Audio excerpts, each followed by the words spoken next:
Hi everyone, can you hear me okay? Super. I'm usually a very soft-spoken person, so I'm going to try to talk really loud. This is loud for me. So welcome. Thank you for coming. Thank you for joining author branding with me. I know branding is kind of a hot topic this year. And if you went to yesterday's sessions, there were a couple of sessions on branding and marketing. And so I'm going to try to hopefully not repeat any of that and help you learn some new things. But first of all, did you attend any of those branding sessions yesterday? I think with Selah and Desiree. Okay. So then if you're done that, then you're really here to get tattoos, right? Because that's the kind of branding that I really like. Yeah? Okay. Let me tell you a little bit about what's going on up front here really quick. So I have a newsletter that comes out on the 1st of every month at 9 a.m. Central Standard Time. That's the only time that I would spam you, would be at 9 a.m. Central Time on the 1st of the month. So if you'd love to join my newsletter, I'd love for you to sign up. And anybody who signs up for the newsletter will automatically be entered into a raffle to win the ARC copy of my next book, which comes out November 4th. And it's called The Snow Trilogy Collector's Edition. It's 804 pages. There are 3 books in one. It's all in full color. And anyways, we'll be doing the drawing on October 1st, and that will be announced in my newsletter. So, and then there's also some swag going around, which are little tissues. And for those of you who've read my book, you'll know that sometimes you will cry reading those books, and so I always give out the tissues. Okay, moving on. So Selah just said yesterday that, you know, she channeled her inner Oprah, and she said, you get a brand, and you get a brand, and it really is, we all have our own brand. We all are unique. Branding is really about who you are. And when you look about, or when you think about branding, you want to know what's the right way to brand and what's the wrong way to brand, okay? And I don't know about you, but when I look at those 2 gentlemen over there, Hugh Jackman and Ken Reeves, to me, they represent the right brand. Why? Because they're personable, they're credible, they're ethical. Whenever I see them in the news media, they're always doing something wonderful for the community. They're true to their authentic self, and they represent themselves well. And that's what go ahead. Yes, absolutely. Don't take pictures in the app. The PowerPoint presentation is in the handouts, and also there are 3 printouts in the handout, also with sample press kits, landing pages. I did print one of them out, which is probably being passed around, but the other 2 for sure are in the handouts. Okay, and then of course there's the wrong way to brand, right? The disingenuous, the deceitful, duplicitous, etc. And I personally would trust someone who's more on the left side than on the right side. I would buy naturally from a company or a person that's going to represent someone that's on the left side versus the right side. Would you agree? Okay, we're going to switch it up a little bit, and I'm going to tell you a little bit about myself, and this is part of my brand. So as I'm telling you, I want you to think about your brand, because I do want you to share a little bit about what you think your brand is. So who is Amy Lee? I'm originally from Vietnam. I moved here as a refugee in 1980 as a war-torn Vietnam survivor. And I was sponsored to Seattle, Washington. Hence, my love for the Seattle Seahawks and my love for Starbucks coffee.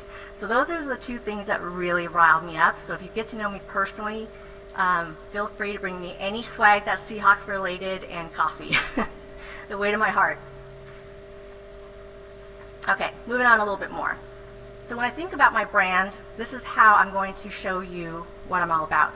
I am a Vietnam War survivor, and I'm a congenital heart defect warrior. I was born with a hole in my heart, and I wasn't supposed to live until the age of 5, past age 5.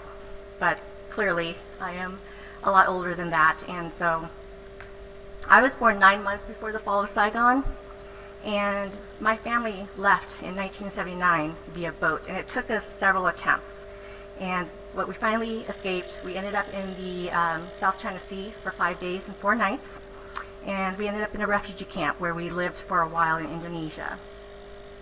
But we were very, very fortunate that in 1980 a church sponsored us to Seattle, and Washington was one of the states that actually opened up their doors to refugees of Vietnam. So that's how I came here, and since then a lot has happened, but I have indie published 3 books. I've got 2 more this year that are coming. I opened up my own Quill Hawk Publishing. Quill is a nod to the writing pen, Hawk is for Seahawks, and hence Quill Hawk Publishing, and I've helped 3 authors publish this year with 2 more that are being signed, and we can talk about that later. But I'm also the president of the Oklahoma City Writers Inc. I am very involved in the Heart Community Collection. I'm a co-founder there. So basically what I'm telling you is what I am and what I represent is how I portray myself in the community. And that's what you need to do as well if you want to have that trust in that brand. I belong to several groups, as you can see up there, and that's really because we're always learning, we're always reinventing ourselves sometimes, and it's important to be the best that you can be and represent yourself authentically. Again, it boils down to what is the brand. I also love to cook. If those of you who follow me on Instagram or any of the social media sites, you'll see I post a lot of food. I have a lot of pride in my Vietnamese heritage. Wasn't always the case, but it certainly is now as I unearth a lot of my history. So I'm learning how to cook, and I do a lot of volunteer work because I think part of being an American and being a refugee here with the privileges that I do have, it's good to give back to the community. Okay, so prior to coming here to Oklahoma and prior to becoming a writer, I worked in the tech industry, and those are the companies that I mostly worked for, but I ended up trading my golden handcuffs for onesies and a pen. When my mother passed in 2017, my world completely shattered because she was my rock, right? So that's why I became a writer. It was therapeutic for me. And I am not looking back. I love being in this community with writers. I learned so much, and I am only sharing with you what I know, but I'm really here to learn from what you know. So please share away. Okay, here's the other side of me. When I traded in the golden handcuffs, I traded it for onesies and food. And for 2 years, I locked myself away. That's what I wore, and that's what I slept in every single day. And I ate so much, but I also pumped out some books, which is pretty darn cool.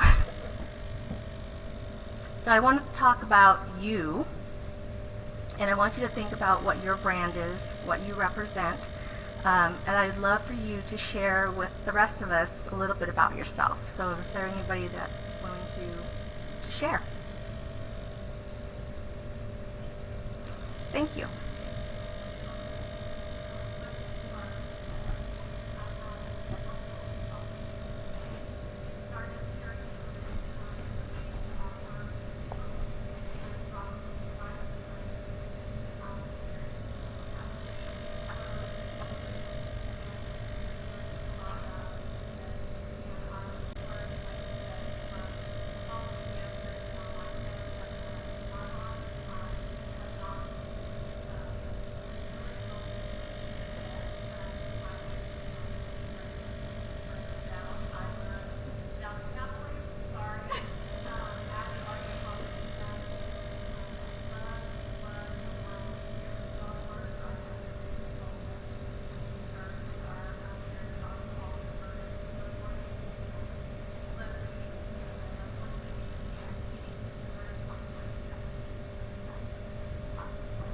Anybody else want to share? Yes, all the way in the back.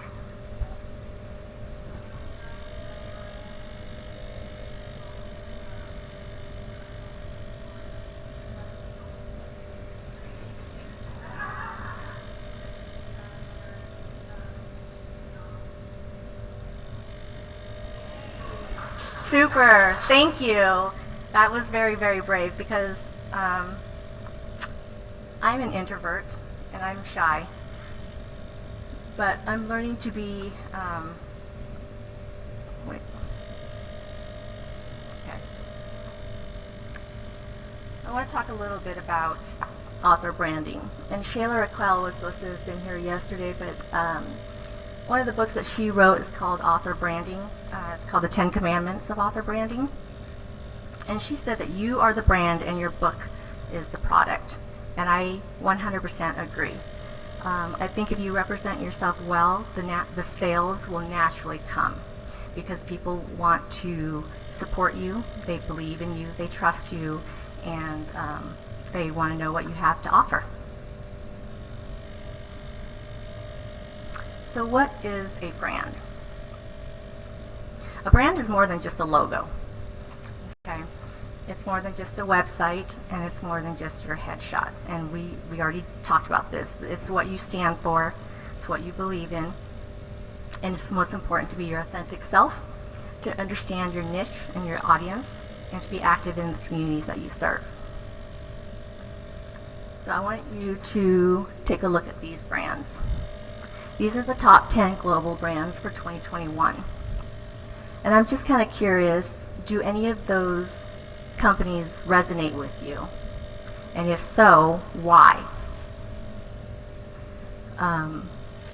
For me, having worked at Microsoft, I will say that that company resonates with me. I love that brand.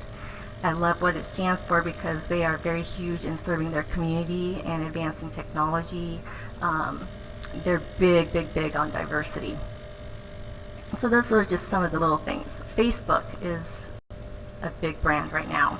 And we'll look at Facebook in a little bit, but I love Facebook. It's my friend.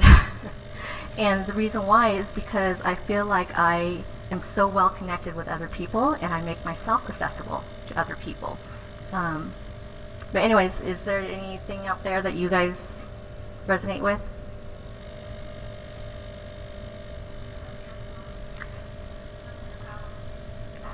Yeah. It's a love-hate relationship for me with Amazon, but I do love it more than I hate it. I'm like you, like every day something's coming. Okay, part of representing yourself is having a press kit. Do you all have a press kit? Should you have a press kit? Yes. Start today.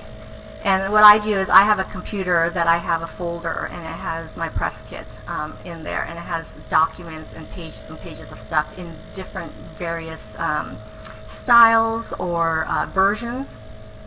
And it really depends on who my audience is. If I'm giving it to a literary agent, if I'm giving it to a publisher, to a library, to a podcaster, you want those things at your fingertip because time is money. So what's in a press kit?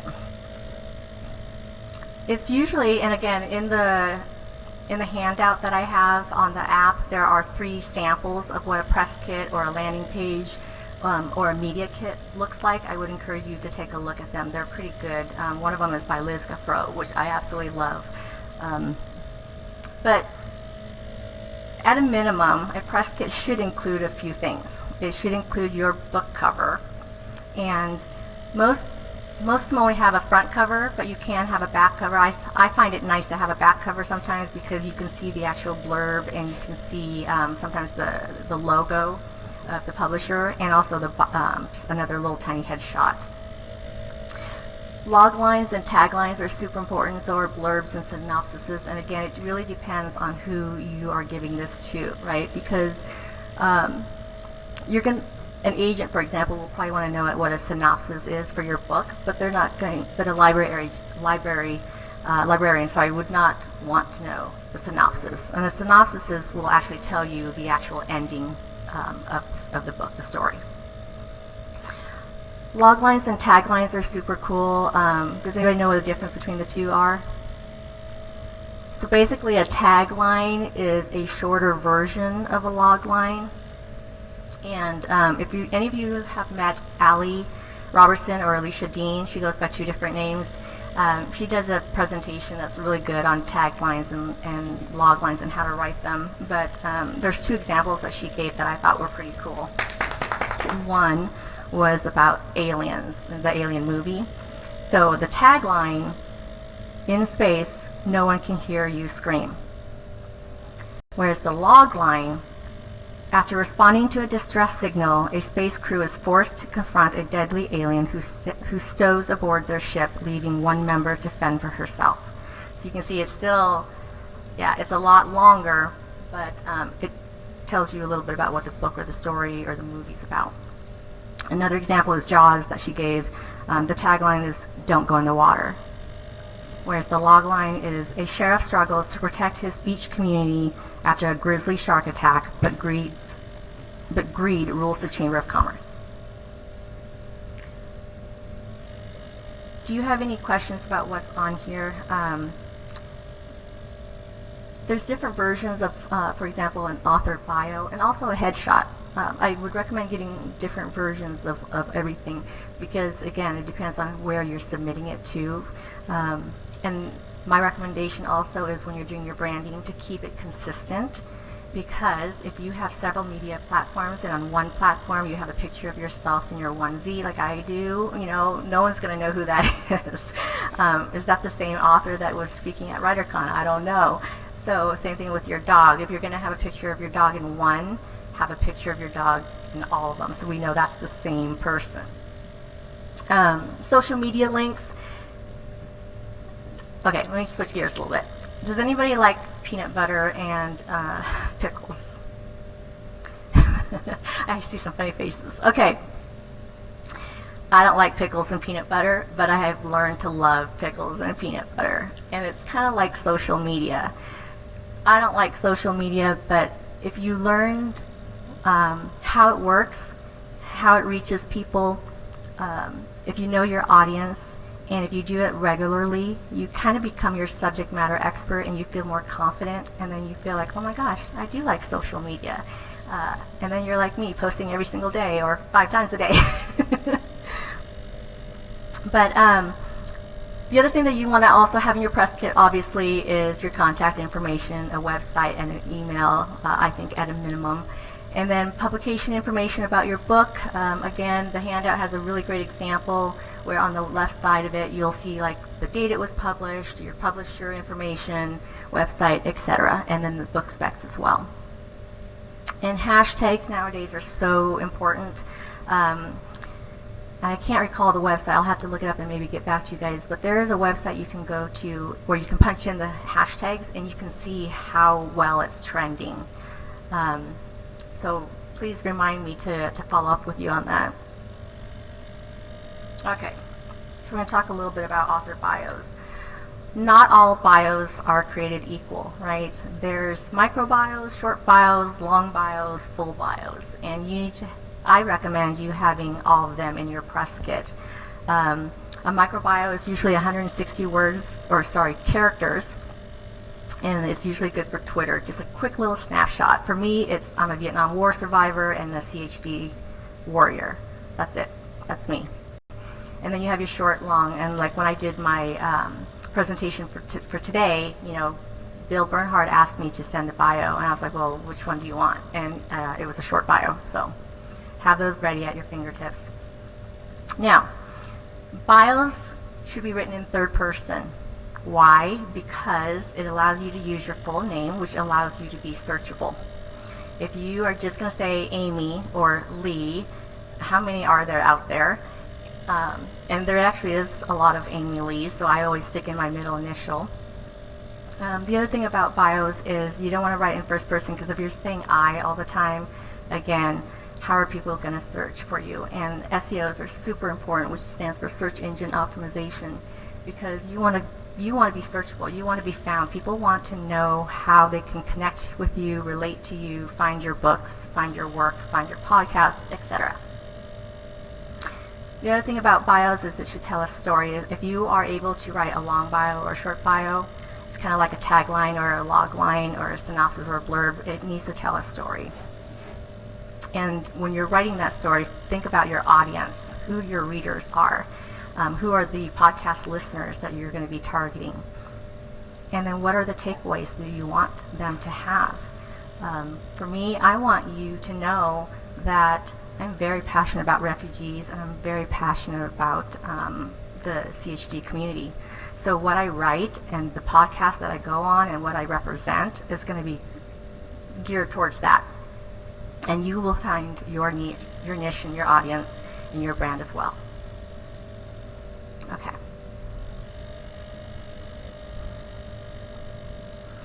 I put this in here because I want you to understand that writing a bio is kind of an a la carte thing. You don't have to have everything in there. Pick and choose.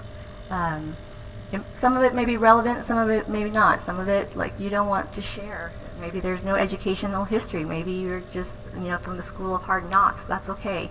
But whatever it is, include it in your bio, because that's what you want your audience and your readers to resonate with you about. Okay.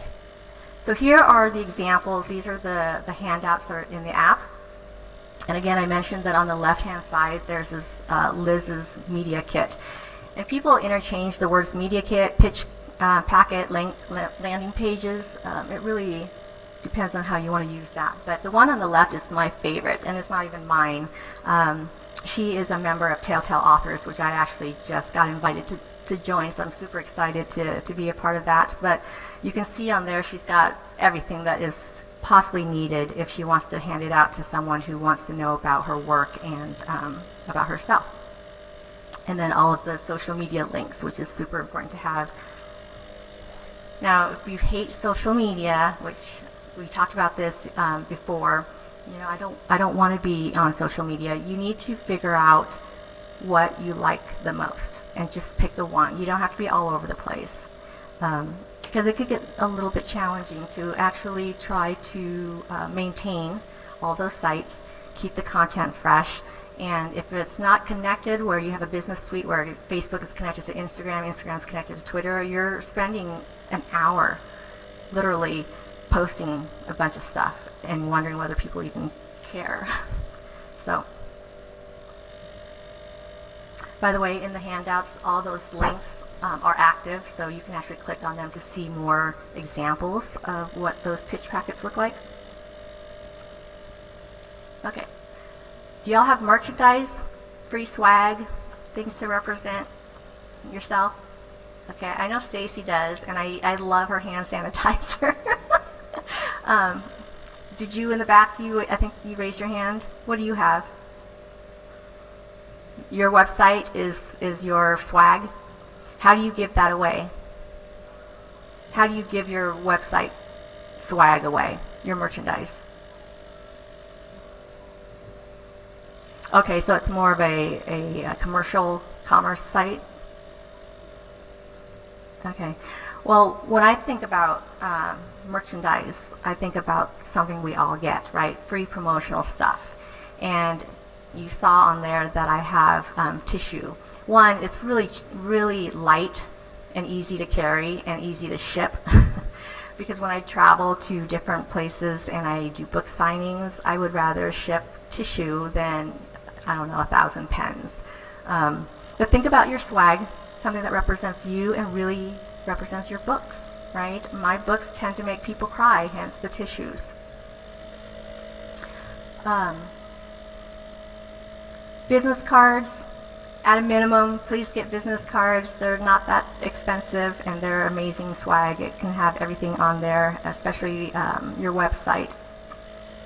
And some people are just getting started and, it's like, well, I don't have money for the website. I don't have money for swag. I don't have, a budget for some of these things. And there's a lot of really affordable ways to do this.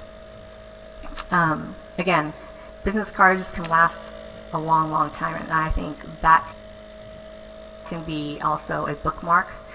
So I always recommend business cards.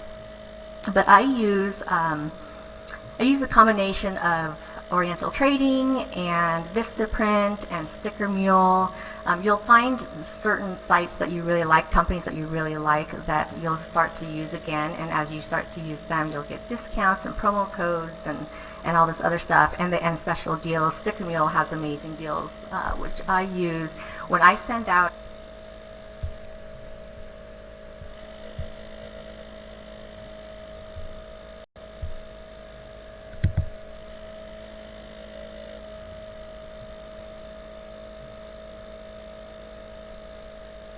a signed copy of my book. I get a branded mailer from Sticker Mule.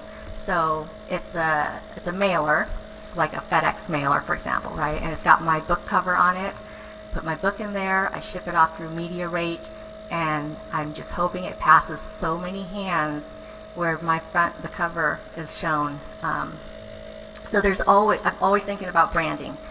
Whether you're wearing your shirt, your hat, I worked for T-Mobile for the longest time, and the former CEO, John Ledger, was always wearing magenta sneakers, magenta, like everything, and you go into his closet, it's all magenta T-Mobile branded. And I'm almost that bad, where you go into my closet and it's, Quillhawks, Seahawks, that kind of stuff. But think about your brand, think about how you represent it, and be proud, wear it, and it's okay.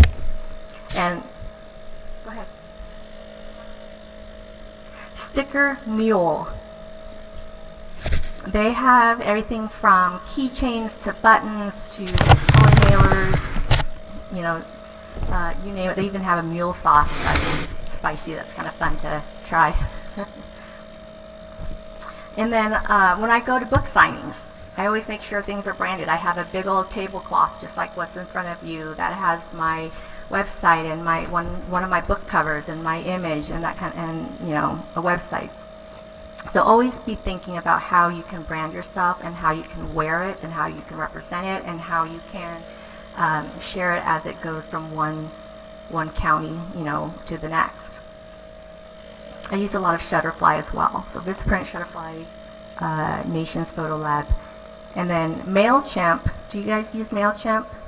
I love MailChimp, but I think there's a minimum, or maximum, I should say. I think after 2,000 contacts, you have to pay for it. But it's a great way just to get your newsletter out there. And again, that's what I use for the first of every month. It's also great for landing pages, which somewhere floating around is a landing page of snow in Vietnam, and that's how I created it. It was through MailChimp. Okay, so we're going to talk a little bit about networking. Did I mention I was shy and introverted? Because I really am. And I will tell you that if there are introverts in this room, we are the best networkers I have found.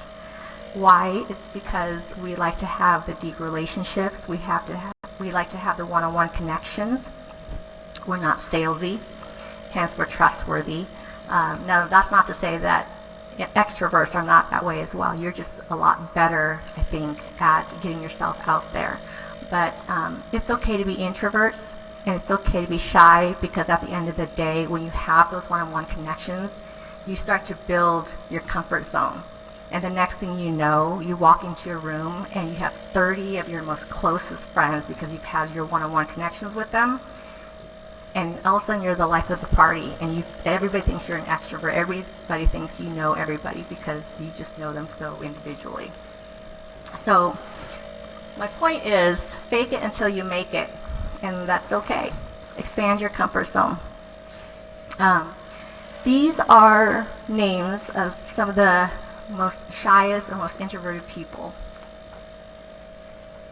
Are any of them surprising to you? Michael Jordan surprised me. And like I said, John Ledger, if you ever met him, former T-Mobile CEO, when he's on stage, he's on fire. And he's just got amazing followers. But when you are one-on-one with him in an elevator, it is crickets. He doesn't know what to say to you, and he's got his eyes casted down. He's a total introvert. This is one of my favorites. In a gentle way, you can shake the world. So don't be afraid to put yourself out there. Be the brand. You're the only one that can represent yourself.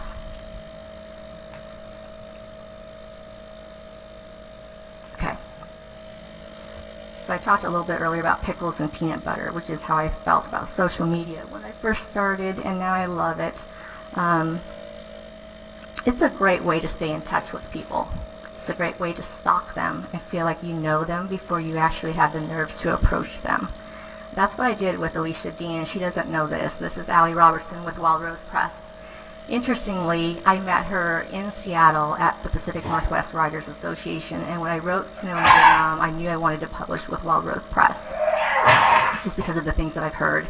And when I found out that she was going to be there, I followed her as much as I could on social media before I found her actually in Seattle, and then I kind of cornered her in the bathroom, which you're not supposed to do, but it was very organic, so it felt okay.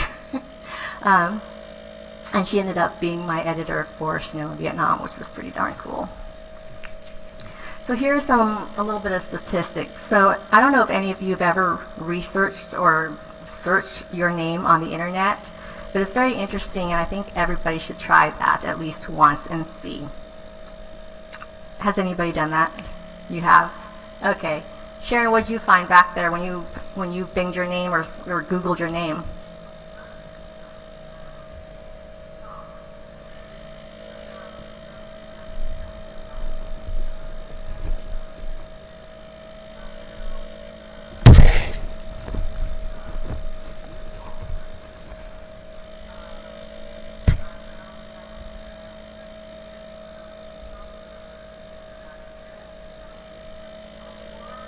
Mm-hmm. Yeah. So I found, first of all, I found a lot of Amy Lees, which, there's actors and all sorts of people out there, which is kind of cool. But I also found, while I was doing my search, a pirated copy of my book. And so I recommend that every once in a while you do searches online to see what you find, and type in free PDF of your book title. You might find it. So I did a search recently of my name, and Google found 122 million results in 0.48 seconds. I thought that was pretty cool. I'm no Stephen King, but I still thought that was pretty cool. And that's the power of branding and having a social media presence, an online presence, a website, because people can find you if they want to get your products. And when you search for something, the first 5 results that show up usually will get 67% of all clicks. Clicks equals sales. Branding equals sales. So let your branding do your sales legwork for you. Now, if you go onto my website, my landing page is not like a typical home page. It's actually my appearances page. So it has everything that I've ever done since I became a published author. And if you look at it and you search the word Vietnam on my landing page, it appears 45 times. So my point is, your landing page on your website should have Bunko, for example. Was anybody here yesterday when they were talking about Bunko? Was that you? Okay, on your landing page, if that's what resonates with you, if that's what your brand is, put it on there, because it's easier to find when they do their searches. I don't know how the algorithms really work or how the analytics work, but I did sit on an elevator at once next to the CEO of Man-Made Kennels. Does anybody know who that is? His name is Eddie, and he has a pit bull breeding program. And we were just talking about marketing, and if you go onto his landing page, there's pit bull breeders and pit bull puppies all over his front page. And so when you Google pit bull breeders, guess what's going to come up? Man-Made Kennels. So as weird as it may seem to have the word Vietnam, for example, appear 45 times on your landing page, it works. You just got to figure out how to do it nicely or well. Okay. Sometime when I first got started, I left my 6-figure salary and had nothing, depending on my husband. But I wanted to do this my way. And so there's ways to have free websites. The best ones, I think, are Wix to get started if you're just getting started, and Author Central. It's through Amazon. It's completely free. Goodreads is also a good option to have a presence and a blog, for example, without having to pay for it. Again, MailChimp is really great for newsletters. The first 2,000 contacts are free to send out to, and then they charge a tiered pricing after that. I don't have 2,000 contacts yet, so I'll be using it for free for a while. Okay, So what social media platform should I use? I know we touched this already, but I want you to do your research. Figure out who your audience is. Figure out where they're landing. Yes. Yes. Oh, I have 10 minutes. I'm sorry. Okay. Okay. The thing about social media that I found out, or that I learned from all the experts, is 80% of your posts should be about business. It should be about your author life or whatever it is that you're doing for your business, and then 20% personal. So give us a little bit of a teaser into what your personal life is. How many kids do you have? What do you do for vacation? You know, what's your husband like to do? What do you like to do on vacations? That kind of thing. And be consistent with your content when you're posting. So you can post once or twice a week. That's okay. But you don't want to lose that momentum by posting once a week and then going to once a month and then just complete radio silence. You're going to lose your followers that way. I post daily. I try to, it's changed and fluctuated over the years, but I try to do 5 days out of the week I'm doing something that's author related, like WriterCon or the new book that's coming out, or a review, a beta reader review, and then 20%, my puppy or my cat, whatever. Okay. And that's just, again, me doing a Google search of myself. One of the things that I want to mention is the knowledge panel. Do you guys know what that is? So when you do a Google search, on the right-hand side, there's usually a knowledge panel, and you want to claim your knowledge panel. If you go and Google how to claim your knowledge panel, there's instructions and videos on how to do that. It's really simple, and all you got to do is claim it. And the reason why you do that is because you can control the narrative. Whatever is online about you, you want to make sure it's right, and you have the option to change it and edit it once you've claimed it. Okay. I didn't realize I had so much content and not enough time. So the good news is the handouts are actually available to you, so go ahead and take a look at them. But these are just some of the statistics. I went through them kind of fast, but you can take a look at them later. Facebook is still king. So if there's any place that you're going to want to go to start off with social media, start with Facebook. And it's global. Think about your users. Where do they land? I use Facebook, Instagram. I use LinkedIn. I use Twitter. I hate Twitter, but I'm learning to like it. And teenagers, if you're gearing towards teenagers, that's where they're kind of hanging out right now. Although TikTok, I think, has overtaken Snapchat. And I went on there to look at hashtag book talk. Oh my God, it's amazing. So if you're going to go onto TikTok to target your teenagers, use that hashtag. You're going to get so many hits. Okay. Zooming along. Promoting your books. When you think about promoting your books, think about the who, what, when, where, why, and how. Set your budget. There's a lot of really great resources. And we can talk about it later if you want to just grab me afterwards, because I know we're cutting on the timing. And at the end of the day, here's what I will have to say. Be creative and be your own MacGyver. So we're all different. We all have different reaches, different audiences, different uniques and quirks about us. And how I brand myself or how I advertise my books and promote it is not necessarily going to be the way you do it. So you've got your own unique self, which I challenge you to figure out what's the best way for you to promote yourself and your books. Okay. And that is it. That is me. So please connect with me if you'd like to. Again, sign up for the newsletter for a chance to win the book, and I will announce that October 1. And thank you for coming. Thank you for being patient with me. This is my very first presentation ever. Okay, so do we have any questions in the room? Yes.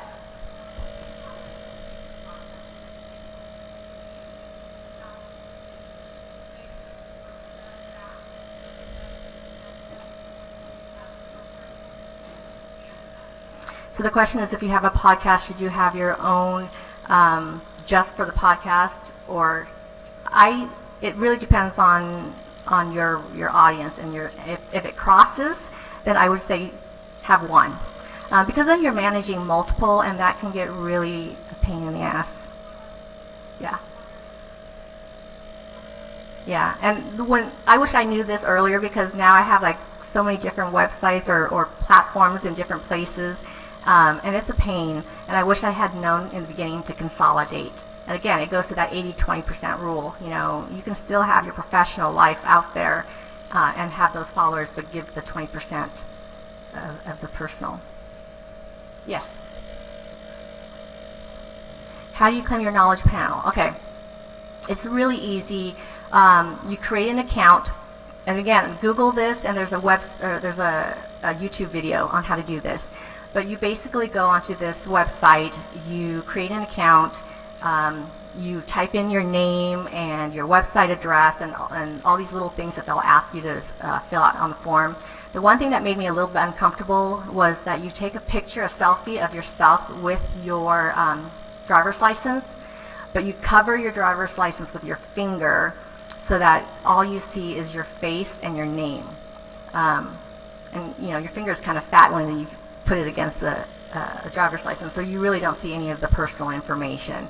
Once you upload that and they verify that that's you, you get your knowledge panel. Or yeah. Any other questions? Yay! I survived. Thank you for coming.